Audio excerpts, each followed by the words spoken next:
Hey everybody, Adam Savage in my cave. Vault. The vault is back. We are Nold. Okay, what is the vault? The vault is a project I started a long time ago, 18 months? A long time ago. I wanted, my machine skills were getting better. And I was thinking about things I could make that no one else has made. And I started making this vault out of a giant chunk of raw steel. This is a 6-inch billet of steel that I've slowly been turning into my vault door. I've been obsessed with vaults since my early 20s, when I found myself in a bank with the vault on view, and I stood there in line and counted the gears and realized that they were all multiples of 12s. There were 24 gears with 24 teeth on each gear and a big ring gear with 240 teeth on it. Why all these marvelous symmetries? Especially as I went into other banks and noticed that those symmetries carried across brands. So a bank vault works in a very specific way, the kind of bank vault I'm replicating, in which it has pins that radiate out from the center. These pins have gearing on them, so that a single ring gear that turns in the center activates those gears, those little rack gears, and pushes the pins all out. It's a very, very secure way to lock a door. There's no backlash on it. I don't know why I'm talking so loud. Let's talk about projects that we leave by the wayside for a while. I got this door to a very reasonable place where it was hung in a frame. There's its frame. And many things were working about it. And I could have kept on going, spending time on the aesthetics, like the layout of the bolts and stuff on the thing and the cleanliness of the door. But the next step for me was to make the combination lock. And I'm going to make this vault actually work. I'm going to give it a tiny little combination lock. Whoop, whoop, whoop, whoop, whoop, whoop, whoop, whoop, whoop. And then you'll boop, turn a lever. And then you'll turn another lever that will pull the pins in. All those months ago, 18 of them or more, I got to this point with the vault and I was like, I'm terrified of the lock mechanism. Like, I just can't picture succeeding at it. And it's not like picturing myself succeeding is a requirement. Obviously, on this channel, I don't mind failing, but there was something about that one that made me like daunted by continuing. And I'm sorry about that. I know that a lot of you have been asking to come back to the vault, and here I am. I'm coming back to the vault. So I've got a lot of aesthetic problems solved. But really, a vault is a machine. It's a machine for locking. And it needs to take a very tiny human input, like the little lock, and turn it into the big vault output, which is all the pins landing where they should go. There's so many things for me to screw up here. And might I mention, there's been some other vault action online since I started this project. This is one of the oh, that's where you went. Okay. Yeah, there's a couple of other vault projects I've caught wind of online. I haven't watched them, but I've noticed they follow my same form factor, which is the brass rings on the inside of the vault door. That's fine. I expected that I was doing something no one had tried before, so other people might be like, oh, I want to try some of that. Those are CNC moments, so I don't feel like we're traipsing in each other's territory, and I haven't watched anybody else's vault videos. I don't ever want that other noise in my head. So if you've made another vault video, know that I'm continuing mine in complete ignorance as to however anybody else has been doing with their vaults. I'm just keeping my side of the fence clean. So to make a combination lock where its longest dimension is going to be 3/4 of an inch, the discs themselves are going to be like 450 thou or so. I'm going to make them. I've pulled out the jeweler's lathe and my little, where is it? There's my little drill press. This is this week. I want to get this settled this week. I probably won't. Welcome back to the vault, everybody. Okay, so how do I attack a mechanical system like this? Piecemeal.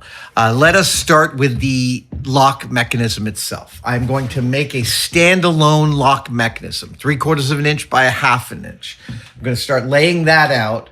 I have all the drawings I need in my sketchbook. And then I'm just going to start to produce parts. It won't be until this mechanism is complete that I then start to figure out how and where it interfaces with the vault itself, and then how it interfaces with the locking of the vault. I don't have that all clear in my head, but we're going to get clear. We're going to get clear.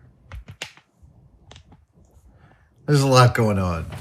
Picking up an old project is a process of layering back into your head a whole bunch of challenges. For me, picking up a project that I have left by the wayside is a process of going back to it and opening my mind back up to all the parts and bits and pieces. So I haven't gotten much done.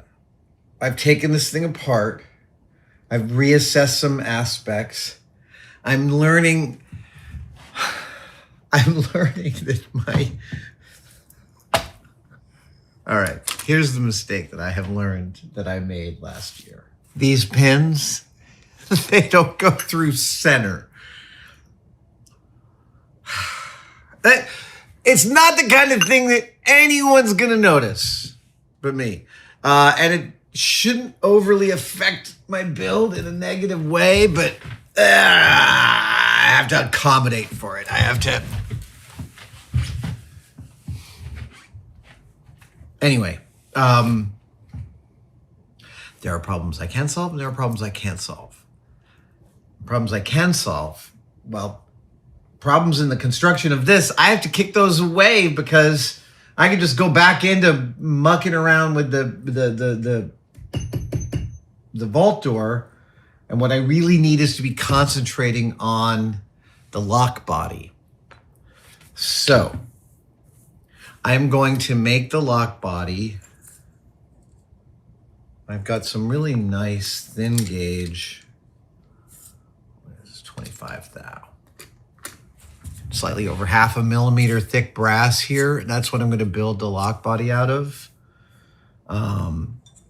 Dials.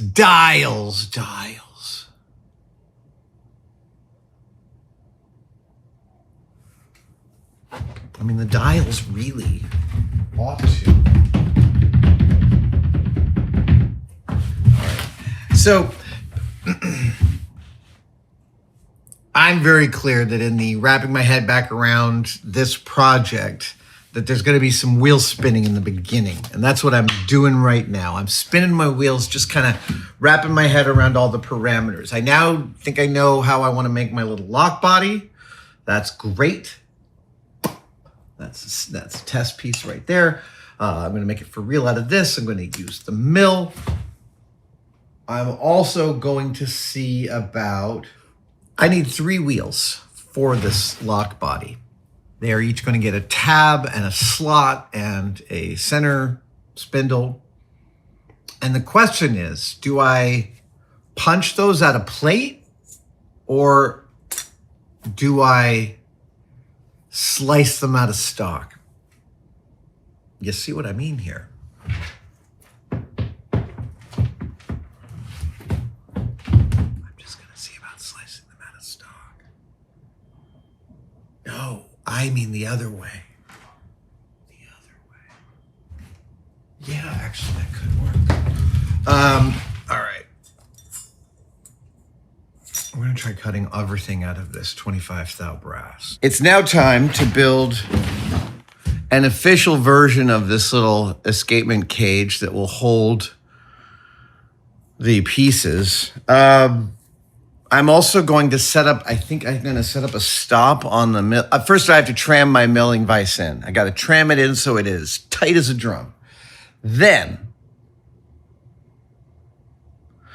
Then I'm going to set up a stop on it so that I have some measurements that don't go away. And then I'm going to start making the lock body. It seems hilarious to use 3,000 plus pounds of equipment to make this tiny, tiny little thing, but there it is.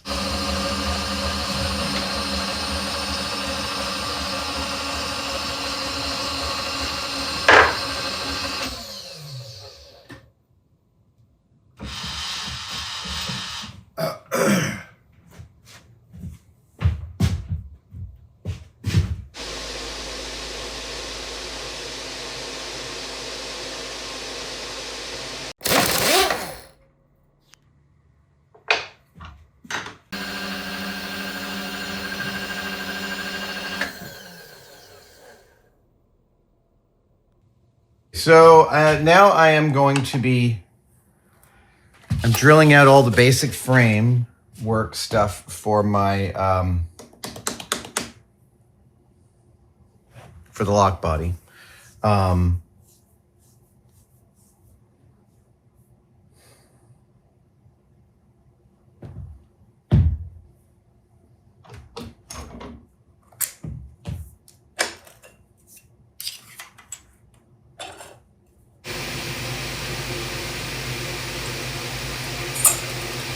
Yep, darn it.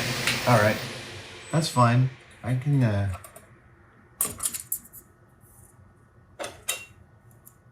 yeah, this will actually work.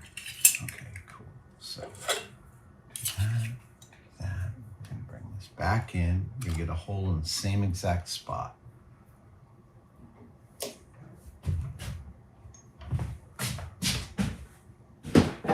All right, I can see irregularities. We're not gonna accept that. That is going to be garbage. Great.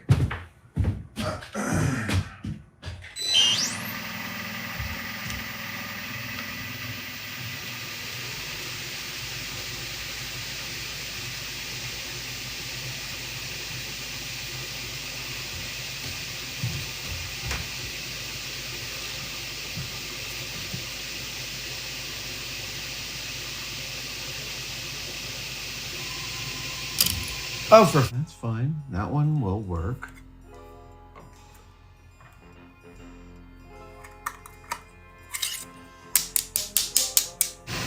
All right, so I'm using a little a center drill here, which has a supported tip to make sure that I'm putting all my pilot holes in the exact right location.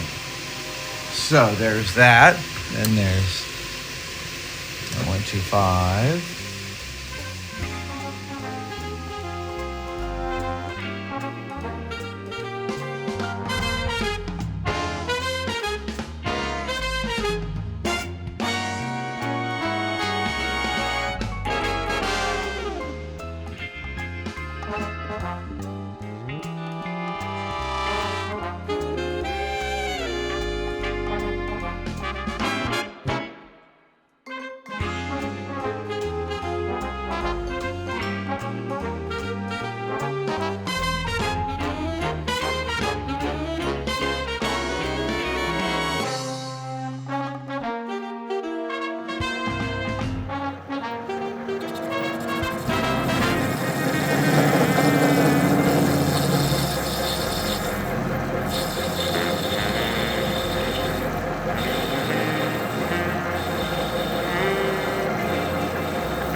Okay, I've got my slots cut. It's time to glue these onto a little arbor.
It felt a bit like a fight to get this combination lock done.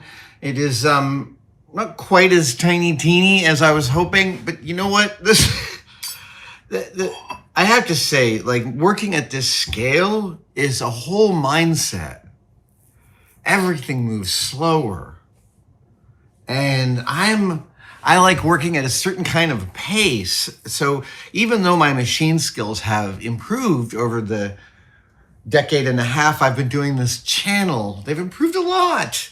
I still have my own proclivities, and it was a fight. So I have made the 3 dials within inside the mechanic of the lock. They register to each other, so they do what a combination lock does. But now they need a combination, and that means that it is time for me to build the little lever arm inside here that chunk goes into. So like once you line up the 3 slots of the wheels of a combination lock, there's a punk that goes in and allows you to move something that allows you to unlock the thing. So I need to make that mechanism, and the other part is the dial. I need to make the little brass dial, and it is going to be brass. It's going to have a little knurl. Yeah. I may make that first because it's really fun while I think about the other one. And I have to decide upon a size for my brass dial. So I'm going to do that. And then we're going to get on the dialing, because that'll be really fun.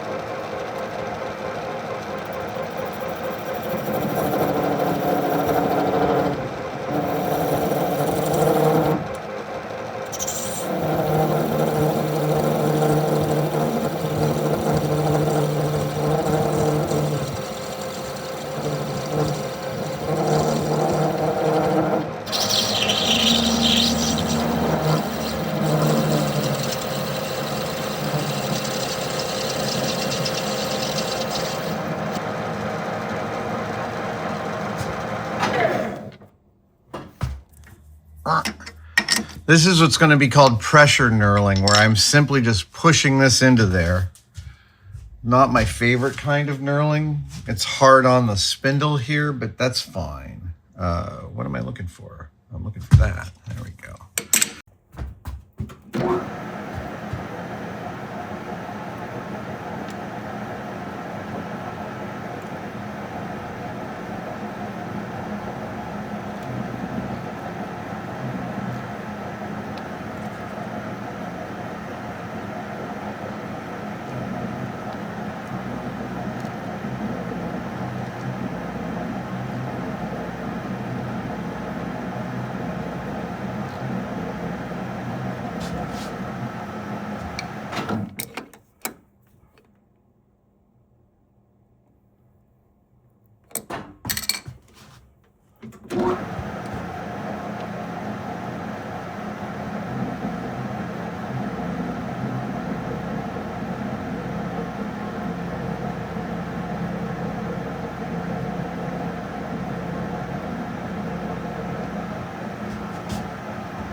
Oh, that's great. At any rate, that's the form factor for this. Well, let's go and mess with it. Perfect.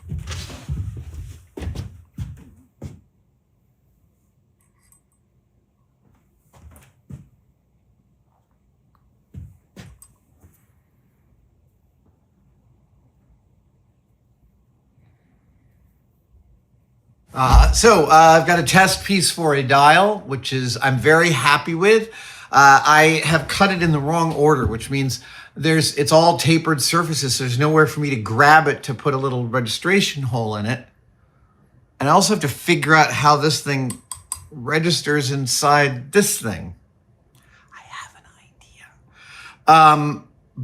So what I'm going to do is I'm going to remake this. I'm going to remake this on the lathe, and it's going to have a little port in the back so that I can have an extender in it, and then that can interface with the lock like that.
Well, so I got a nice little dial here, and then you can visually see that the hole is off center. This is something that happens. The drill bit can wander on its way through a piece of material, but it turns out that I have a watchmaker's lathe, and I do have the ability to hold on to a sensitive dial like this with great sensitivity. And that is what I'm about to do. I've just put a center drill in here, and the thing that I like, I am going to drill a little bit of an 1/8 inch hole, and then I'm going to solder a brass rod to it. And the brass rod will be how I hold on to it from here on in. Just getting to know this thing, but it's a really fun little machine. That's great. What else would get me a little perfectly centered 1/8 inch hole in the bottom of that? Not much else.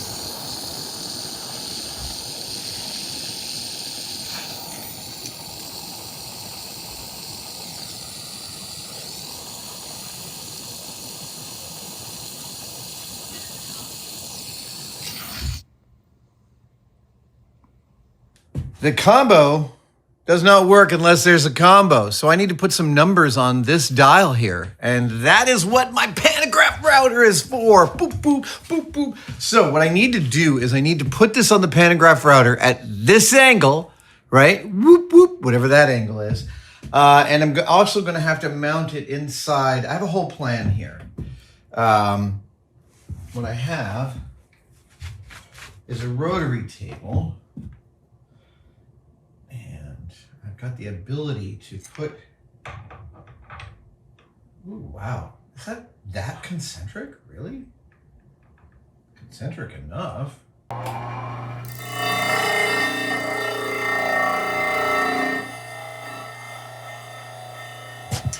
So now it's time to set up on the pantograph mill. This is an operation I have not done before. I'm going to be setting up a rotary table on the carver, and I'm going to be setting up a number and line department over here on the stylus. So let us get to the meat of this.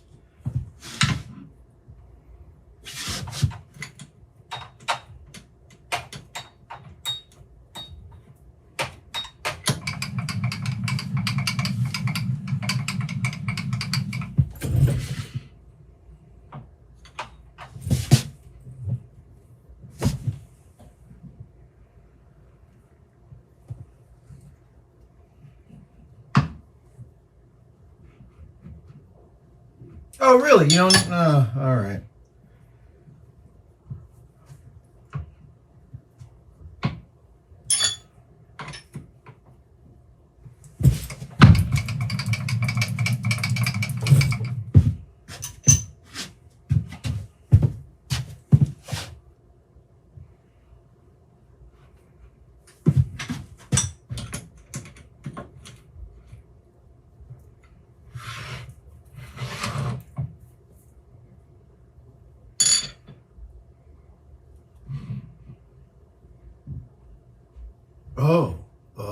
Oh, wait, right.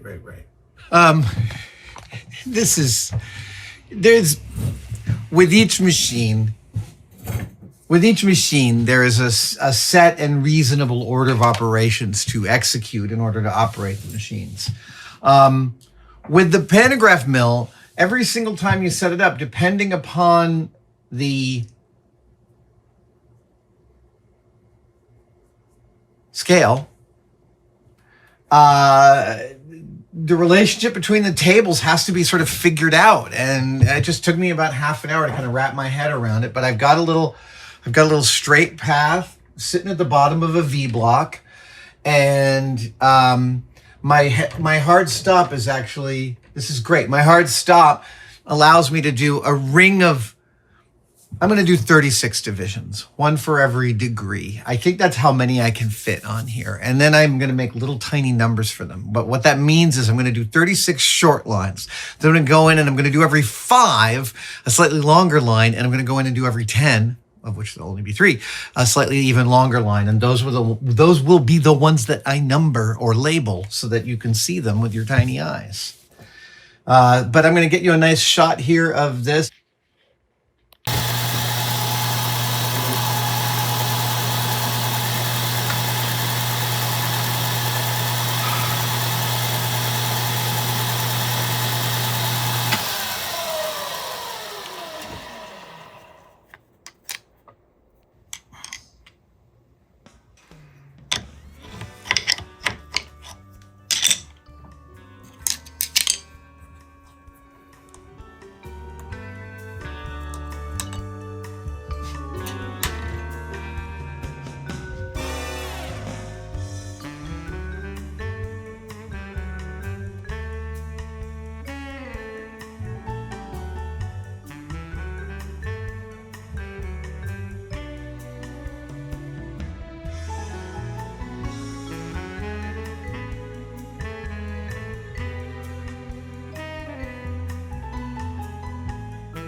I figured out how to grab my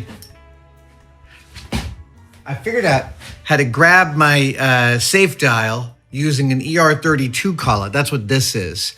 I just held it really nice and flat. Hang on, I'm going to pull this out here.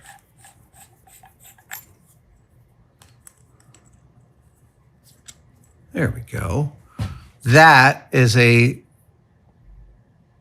That's a concentric hole, ladies and gentlemen. I just can't believe this. I gotta send a picture to everybody. So I got the holes concentric. I am putting the dial in the middle of the safe. And so I'm drilling a hole for it right now. I'm doing a pilot hole of a 1/4 inch. It's gonna be a 3/8 inch hole. And I'm actually hoping to use a circlip to hold the dial into the safe. So, well, it's a long story. You'll see how I'm planning to do this in a second. I'm just going to drill a hole right there in the middle of that.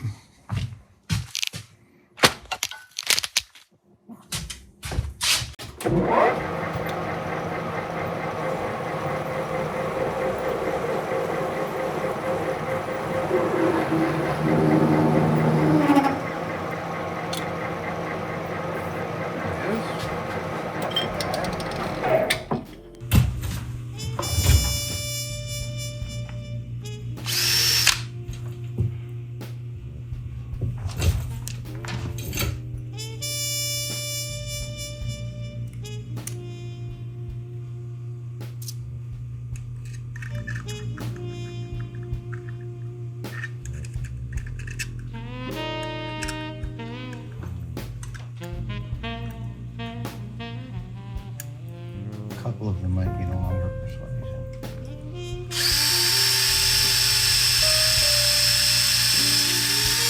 So I did a thing where I don't think I was getting perfectly centered in this inside the lock body.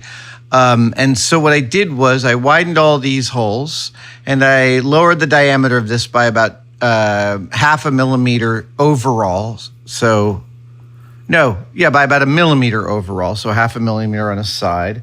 I'm going to try and put this back in, but I'm going to try and do it where I get it and I can feel it engage. That's the dial.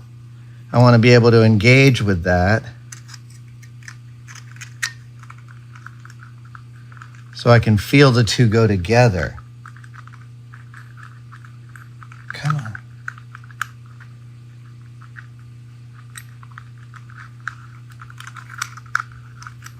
Ladies and gentlemen, oh, we got it.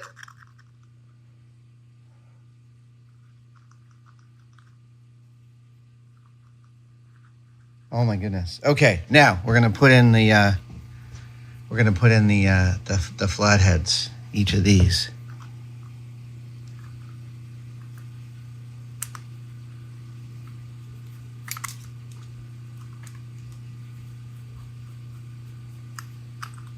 Okay, so none of them are tightened right now, and everything spins pretty great. Everything is moving exactly as I want. So I'm going to start to tighten them down and see if I feel binding. No, not too much. A little bit. Maybe what we'll do is we'll do a disassembly and a reassembly with some lapping compound in there.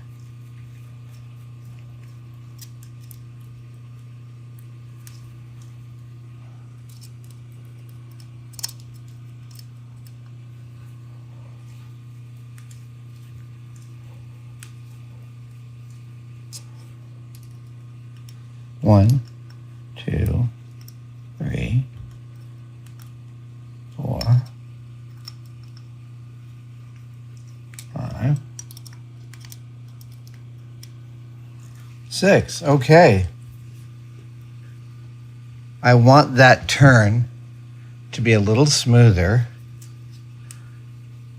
but I'm going to get you a camera angle in here. Okay, right in there. That's where the money is. Okay.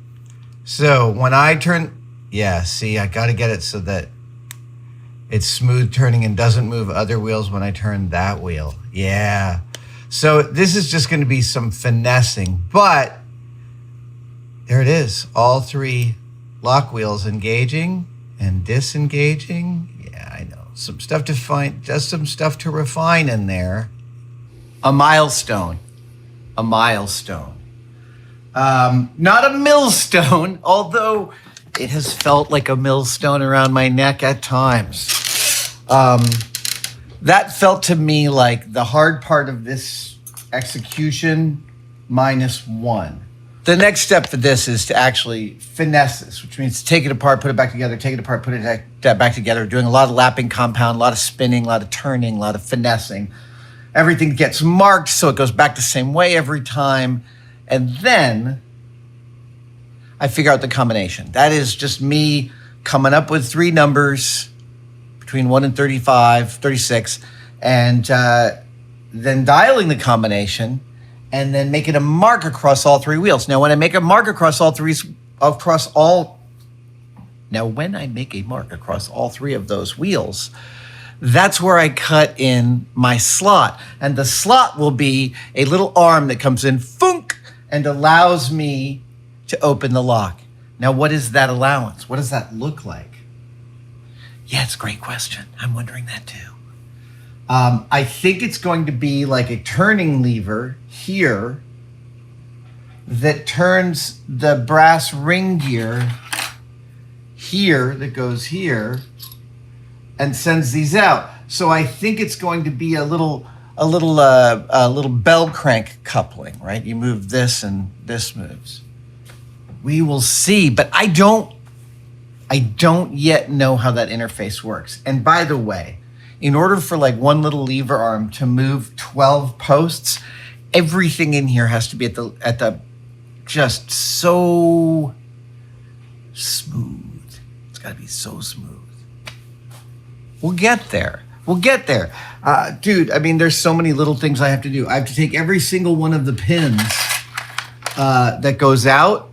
I have to take every single one of them, and I have to put a pin in it so I lock its orientation, because I have to machine every single one down, because I had a collet with a square holder, and the square isn't in the center of the holder, which I don't know defeats the purpose. I don't mean to yell. I really apologized about that, but I was very upset.